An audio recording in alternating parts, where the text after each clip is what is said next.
Digital ಮಾಧ್ಯಮಗಳ ಅತಿಯಾದ ಬಳಕೆಯಿಂದ ಮಕ್ಕಳ ಆರೋಗ್ಯದ ಮೇಲೆ ದುಷ್ಪರಿಣಾಮ ಬೀರ್ತಾ ಇದೆ. ಇದಕ್ಕೆ ಕಡಿವಾಣ ಹಾಕಬೇಕು ಅಂತ ಇತ್ತೀಚೆಗೆ ಮಂಡನೆಯಾದ ಬಜೆಟ್ನಲ್ಲೂ ಉಲ್ಲೇಖ ಮಾಡಲಾಗಿದೆ.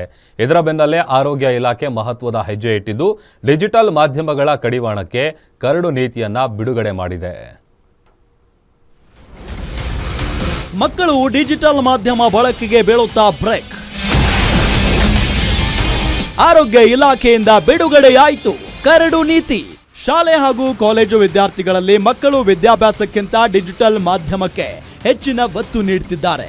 ಇದು ವಿದ್ಯಾರ್ಥಿಗಳ ಮುಂದಿನ ಭವಿಷ್ಯಕ್ಕೆ ಮಾರಕವಾಗ್ತಿದ್ದು, ಇದಕ್ಕೆ ಕಡಿವಾಣ ಹಾಕುವ ನಿಟ್ಟಿನಲ್ಲಿ ಸರ್ಕಾರ ಹೊಸ ಮಾರ್ಗಸೂಚಿ ರಚಿಸೋಕೆ ಮುಂದಾಗಿದೆ.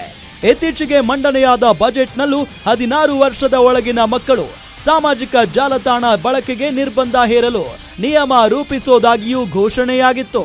ಬಜೆಟ್ ಘೋಷಣೆ ಬೆನ್ನಲ್ಲೇ ಆರೋಗ್ಯ ಇಲಾಖೆ ವಿವಿಧ ವಲಯದ ತಜ್ಞರ ಜೊತೆ ಮಹತ್ವದ ಸಭೆ ನಡೆಸಿ ಡಿಜಿಟಲ್ ಮಾಧ್ಯಮ ಬಳಕೆ ಕುರಿತಂತೆ ಕರಡು ನೀತಿಯನ್ನ ಪ್ರಕಟ ಮಾಡಿದೆ. ಆರೋಗ್ಯ ಇಲಾಖೆ ಅಧಿಕಾರಿಗಳ ನೇತೃತ್ವದಲ್ಲಿ ನಡೆದ ಸಭೆಯಲ್ಲಿ ನಿಮಾನ್ಸ್, ಖಾಸಗಿ ವಿಶ್ವವಿದ್ಯಾಲಯಗಳ ತಜ್ಞರು ಹಾಗೂ ಕೇಂದ್ರೀಯ ವಿದ್ಯಾಲಯದ ಪರಿಣಿತರು ಭಾಗವಹಿಸಿದ್ರು. ಸುಮಾರು 70ಕ್ಕೂ ಹೆಚ್ಚು ತಜ್ಞರ ಅಭಿಪ್ರಾಯದ ಆಧಾರದ ಮೇಲೆ ಈ ಕರಡು ನೀತಿ ಸಿದ್ಧಪಡಿಸಲಾಗಿದೆ. ಶಾಲಾ ಮಕ್ಕಳಲ್ಲಿ ಇದು ಯಾಕಂದ್ರೆ ಅವರ ಎಜುಕೇಶನ್ ಅಲ್ಲಿ ಚಿಕ್ಕ ವಯಸ್ಸಿನಲ್ಲೇ ಇದರ ಒಂದು ಪರಿಣಾಮ ಹೆಚ್ಚಾಗುವಂಥದ್ದು ಮತ್ತು ಚಿಕ್ಕ ವಯಸ್ಸಿಗೆ ಅದರ ಏನು ತಪ್ಪು ಬಳಕೆ ಆಗ್ತಾ ಇರುವಂಥದ್ದು ಅಥವಾ ಹೆಚ್ಚಿನ ಬಳಕೆ ಆಗ್ತಾ ಇರುವಂಥದ್ದು. ಅದಕ್ಕೇನೆ ನಾವು ಈ ಒಂದು ಅಸುರಕ್ಷಿತ ಡಿಜಿಟಲ್ ತಂತ್ರಜ್ಞಾನ ಏನಿದೆ ಅದರ ಬಳಕೆ, ಅಸುರಕ್ಷಿತ ಡಿಜಿಟಲ್ ತಂತ್ರಜ್ಞಾನ ಬಳಕೆ ಅದು ಆಗಬಾರ್ದು ಮತ್ತು ಇದನ್ನ ಜಾಗೃತಿ ಮೂಡಿಸ್ಬೇಕು ಮತ್ತು ಕೆಲವು ಕ್ರಮಗಳು ತಗೊಳ್ಬೇಕು ಅಂತ ಹೇಳಿ ನಾವು ಚರ್ಚೆ ಮಾಡೋದು. ಅದ್ರ ಮುಖಾಂತರ ಇವತ್ತು ಈ ಒಂದು ಏನು ಡಿಜಿಟಲ್ ಒಂದು ಕರಡು ನೀತಿಯನ್ನ ನಾನೀಗಾಗಲೇ ಪ್ರಕಟಣೆ ಮಾಡಿದ್ದೀವಿ. ಒಂದು ವೆಬ್ಸೈಟ್ ಅಲ್ಲೂ ಕೂಡ ಈಗ ನಾವು ಅದನ್ನ ಹಾಕಿದ್ದೇವೆ. ನಮ್ಮ ಏನು ನಮ್ಮ ಆರೋಗ್ಯ ಇಲಾಖೆಯ ವೆಬ್ಸೈಟ್ ಅಲ್ಲೂ ಕೂಡ ಸಾರ್ವಜನಿಕರ ಅಭಿಪ್ರಾಯಕ್ಕೋಸ್ಕರ ಅದನ್ನು ನಾವು ಪ್ರಕಟಣೆ ಮಾಡಿದ್ದೇವೆ. ಇಂದು ಬಿಡುಗಡೆ ಮಾಡಿರೋ ಕರಡು ನೀತಿಯಲ್ಲಿ ಮಕ್ಕಳು ಸಾಮಾಜಿಕ ಜಾಲತಾಣ ಬಳಕೆಗೆ ಕಡಿವಾಣ ಹಾಕುವ ನಿಟ್ಟಿನಲ್ಲಿ ಪೋಷಕರು ಹಾಗೂ ಶಿಕ್ಷಕರ ಪಾತ್ರ ಬಹಳ ಮುಖ್ಯ ಅನ್ನೋದನ್ನ ಉಲ್ಲೇಖ ಮಾಡಲಾಗಿದೆ. ಇನ್ನು ಈ ಕರಡು ನೀತಿ ಪ್ರಕಟ ಮಾಡೋದಿಕ್ಕೆ ನಿಮಾನ್ಸ್ ಕೊಟ್ಟ ವರದಿ ಬಹಳ ಮುಖ್ಯವಾಗಿದೆ. ಆ ವರದಿಯಲ್ಲಿ ಪ್ರತಿ 4 ಮಕ್ಕಳಲ್ಲಿ ಒಬ್ಬ ಮಗು ಡಿಜಿಟಲ್ ಬಳಕೆ ವ್ಯಸನಕ್ಕೆ ಒಳಗಾಗ್ತಿದೆ ಅನ್ನೋದನ್ನ ಮನಗಂಡು ಸಿದ್ಧಪಡಿಸಲಾಗಿದೆ.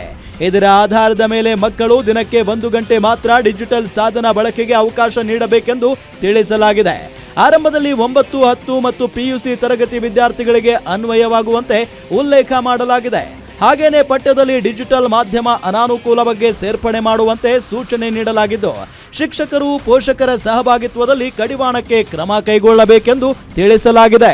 ಸದ್ಯ ಆರೋಗ್ಯ ಇಲಾಖೆ ವೆಬ್ಸೈಟ್ನಲ್ಲಿ ಡಿಜಿಟಲ್ ಮಾಧ್ಯಮ ಬಳಕೆ ಕುರಿತಂತೆ ಕರಡು ನೀತಿ ಪ್ರಕಟ ಮಾಡಲಾಗಿದೆ.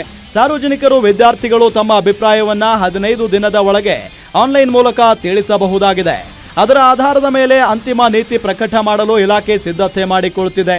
ಅದೇನೇ ಇರಲಿ, 16 ವರ್ಷದ ಒಳಗಿನ ಮಕ್ಕಳಿಗೆ ಸಾಮಾಜಿಕ ಜಾಲತಾಣಕ್ಕೆ ಕಡಿವಾಣ ಹಾಕುವ ನಿಟ್ಟಿನಲ್ಲಿ ಮೊದಲ ಹೆಜ್ಜೆ ಇಟ್ಟಿದ್ದು, ತಿಂಗಳಾಂತ್ಯಕ್ಕೆ ಹೊಸ ನೀತಿ ಬಿಡುಗಡೆಯಾಗಲಿದೆ.